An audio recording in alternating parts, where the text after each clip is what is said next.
In the spring of 80 AD, on the opening day of the Colosseum, a 12-year-old boy named Marcus stood in the imperial box beside his father, a Roman senator.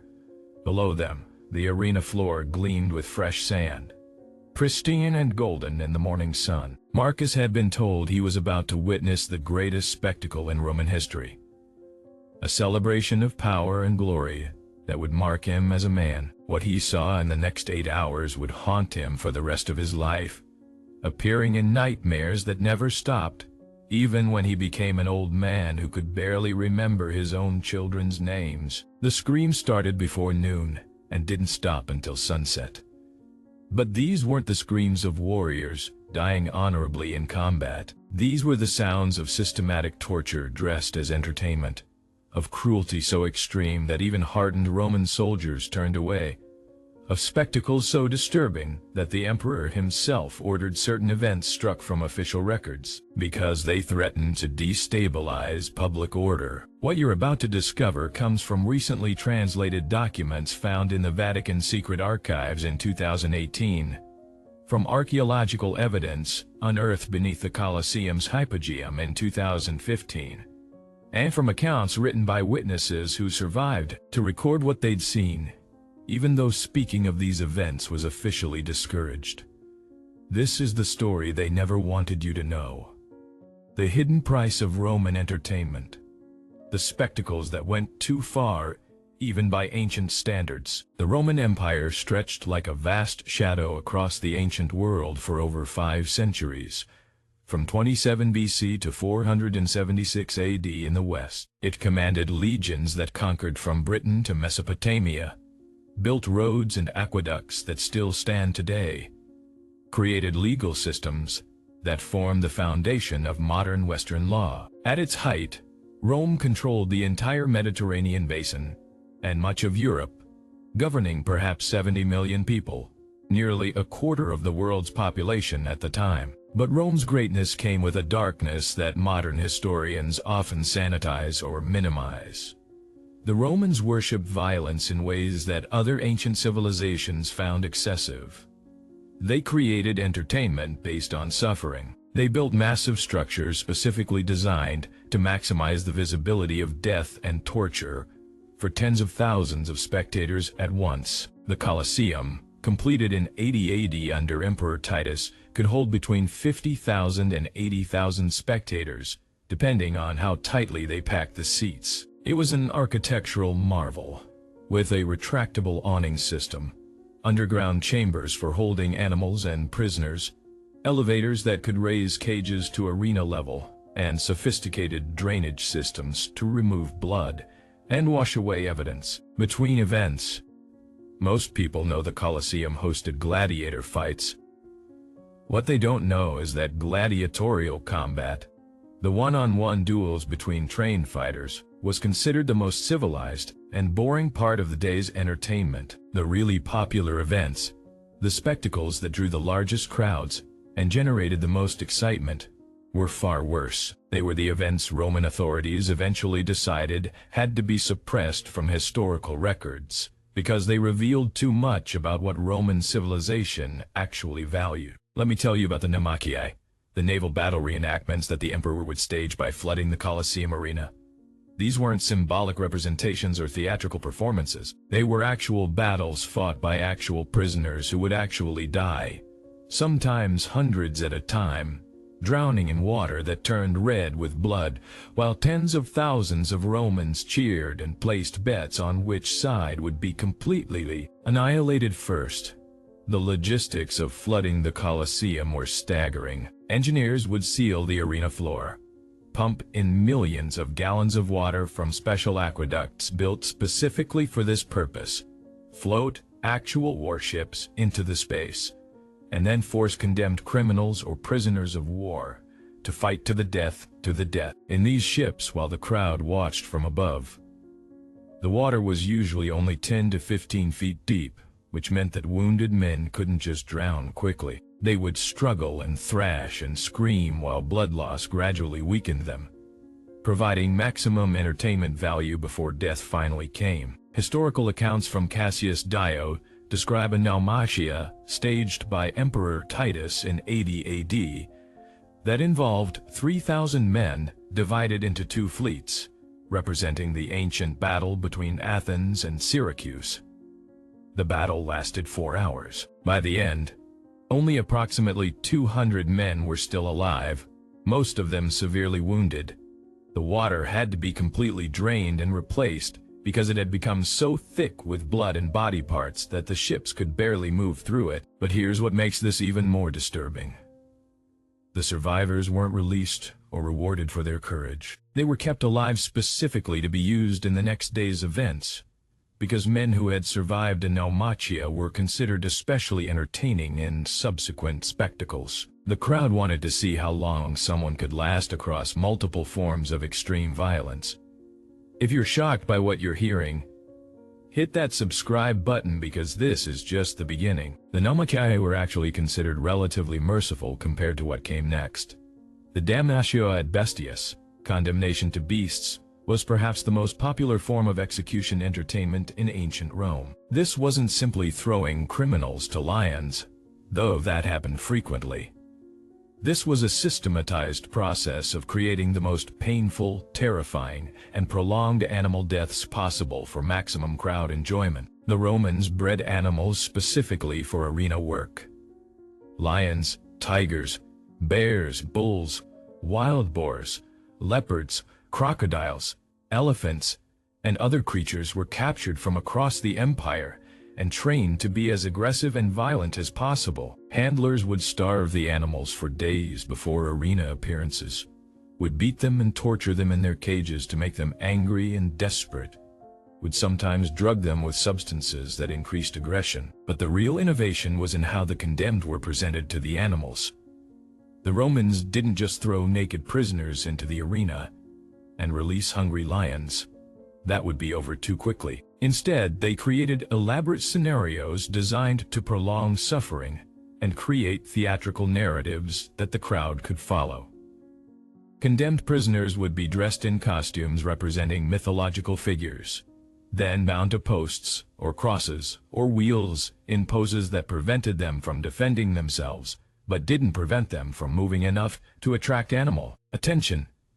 The positioning was calculated to ensure that animals would attack non-vital areas first, keeping the victim conscious and screaming for as long as possible. Ancient accounts describe a particularly popular spectacle, where condemned men would be dressed as Orpheus, the mythological musician, and placed in a scenic setting with fake trees and rocks. Then, wild animals would be released one at a time, in order of increasing size and danger, so the crowd could watch the victim's hope gradually die as each animal attack became worse than the last. The victim would typically survive the first few animals, small predators that would bite and claw but not kill, building hope that he might somehow survive the ordeal. Then larger animals would be introduced, and the crowd's excitement would build as they watched the victim realize that survival was impossible.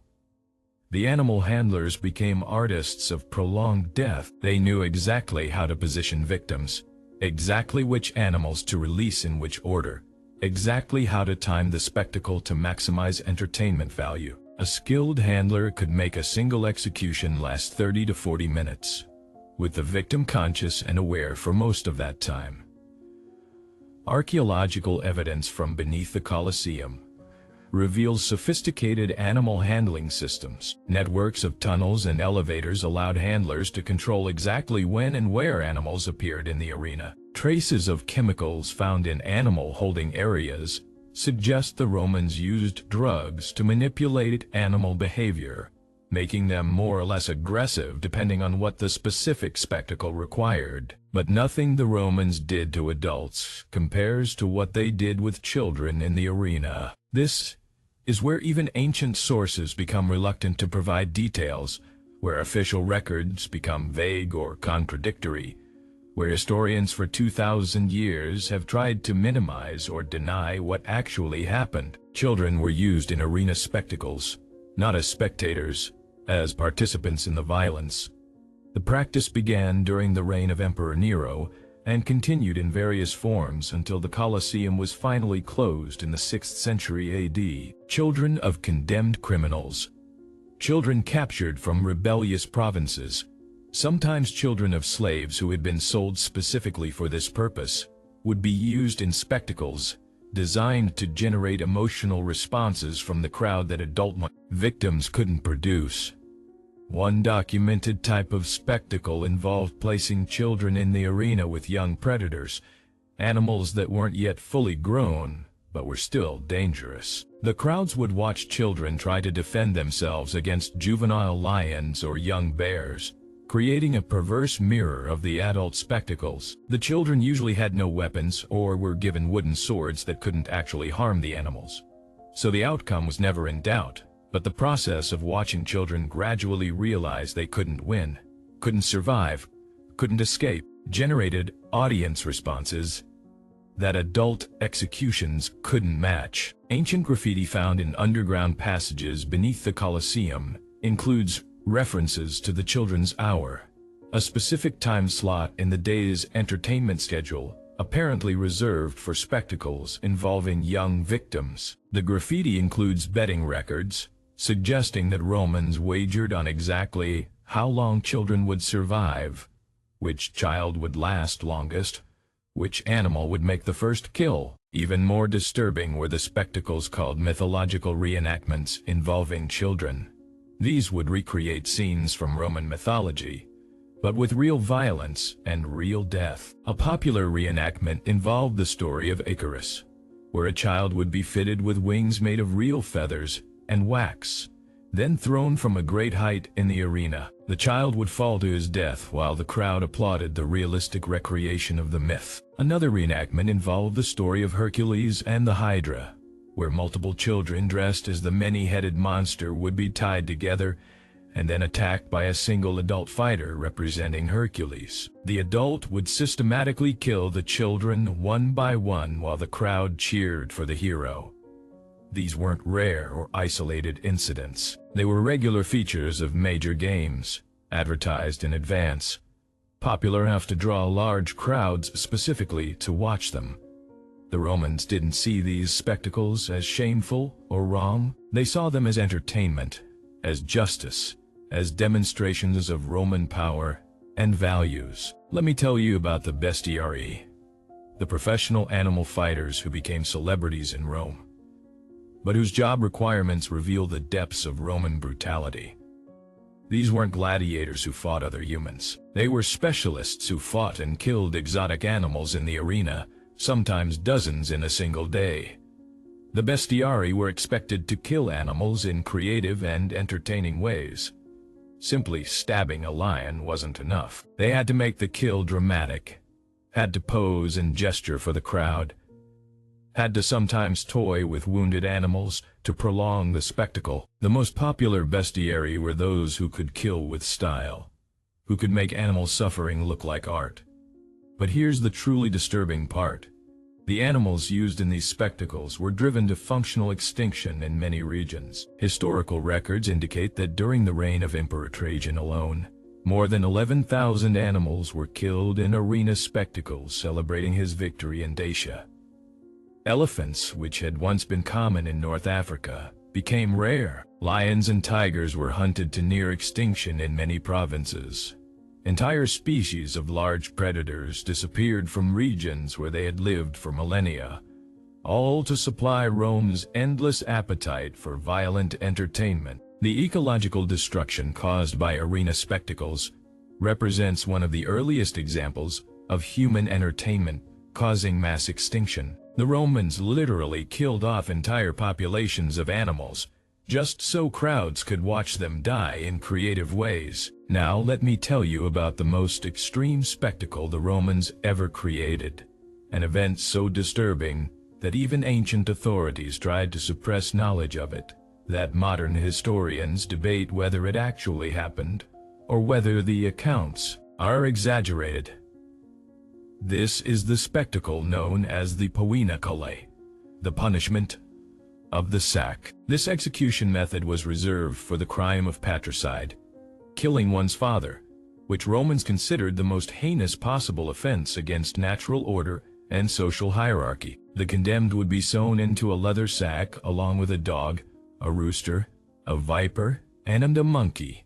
Then the sack would be thrown into the Tiber River, or, during arena spectacles, into the flooded Colosseum arena. The logic behind this punishment reveals how Romans thought about justice and suffering.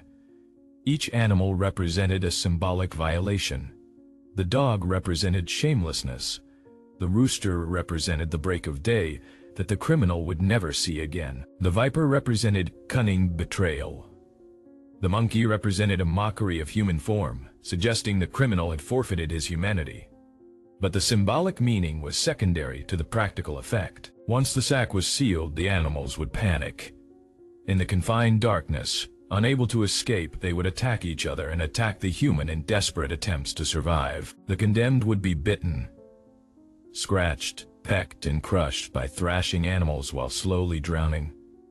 The sack would thrash and move in the water while air bubbles and blood gradually stopped emerging. The crowd would watch this moving, struggling sack for 5 to 10 minutes before it finally became still. During arena spectacles, multiple sacks would sometimes be prepared simultaneously, creating races to see which condemned criminal would die first, which sack would struggle longest. Romans would bet on the outcomes and would cheer for their chosen sacks. Archaeological evidence from the Tiber River has uncovered remains of leather sacks containing human and animal bones in configurations matching ancient descriptions of the Poena Culli. These aren't myths or exaggerations. They're documented practices that Romans considered appropriate justice. The psychological impact of arena spectacles on Roman society can't be overstated. Growing up in a culture where this level of violence was normalized, where children were taken to watch torture and death as family entertainment, where holidays and celebrations centered around watching people and animals suffer, fundamentally shaped how Romans understood morality, justice, and human worth. The philosopher Seneca, who lived during the 1st century AD, wrote about attending arena spectacles and being disturbed by what he witnessed, and more importantly, by how other Romans reacted. He described crowds that seemed to become more cruel and more bloodthirsty as spectacles progressed, that demanded more extreme violence when they became bored with standard executions, that treated human suffering as comedy. Seneca recorded witnessing a midday execution spectacle, the time slot usually reserved for the most brutal deaths because attendance was lower, where condemned men were being killed in various creative ways. He described the crowd laughing and joking during executions, making crude comments about victims' suffering, complaining when deaths came too quickly. He wrote that he left the Colosseum feeling that the spectators were more monstrous than the condemned criminals they were watching die. But Seneca was an exception. Most Romans saw nothing wrong with arena violence. It was woven into the fabric of their society, justified by their values, normalized by their religion and their concept of social order. The games weren't just entertainment. They were expressions of Roman power, demonstrations of the empire's ability to control life and death, reminders of what happened to those who violated Roman law or challenged Roman authority.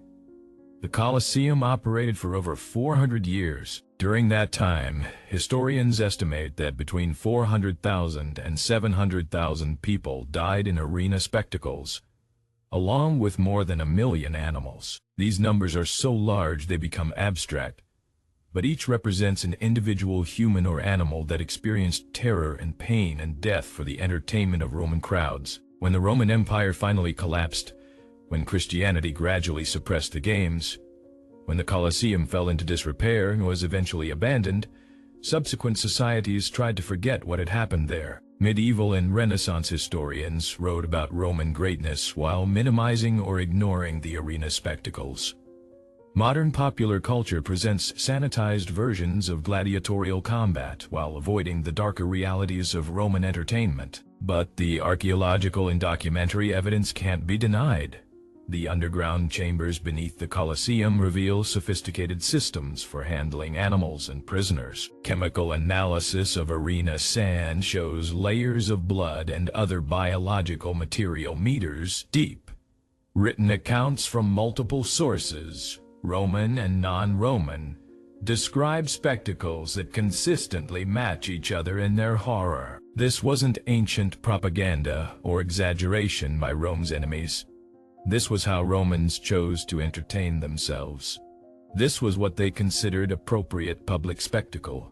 This was the civilization that Western culture claims as its foundation. If this story has disturbed you, if you're shocked that this level of cruelty was normalized in ancient Rome, then subscribe to this channel, because the history they teach in schools barely scratches the surface of what actually happened. Drop a comment right now telling me which aspect of Roman arena culture shocked you most.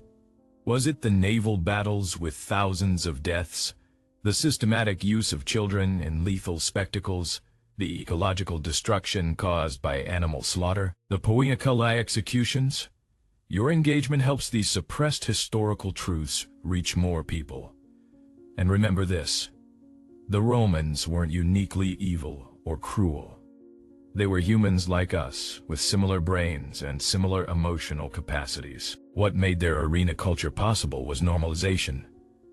Violence became entertainment through gradual cultural acceptance, through systematic exposure, through social structures that rewarded cruelty and punished empathy. They didn't see themselves as monsters. They saw themselves as civilized people enjoying appropriate entertainment. That's perhaps the most disturbing lesson from Roman arena culture. Under the right circumstances, with the right cultural conditioning, with the right social structures, ordinary humans can normalize almost any level of cruelty. The capacity for systematic brutality isn't unique to ancient Rome. It's a human potential that emerges when cultural values prioritize power and dominance over empathy and compassion. Until next time, keep questioning what civilization really means, and whether the societies we celebrate as great were actually as glorious as official history claims. The truth is always darker and more human than the sanitized versions we're taught.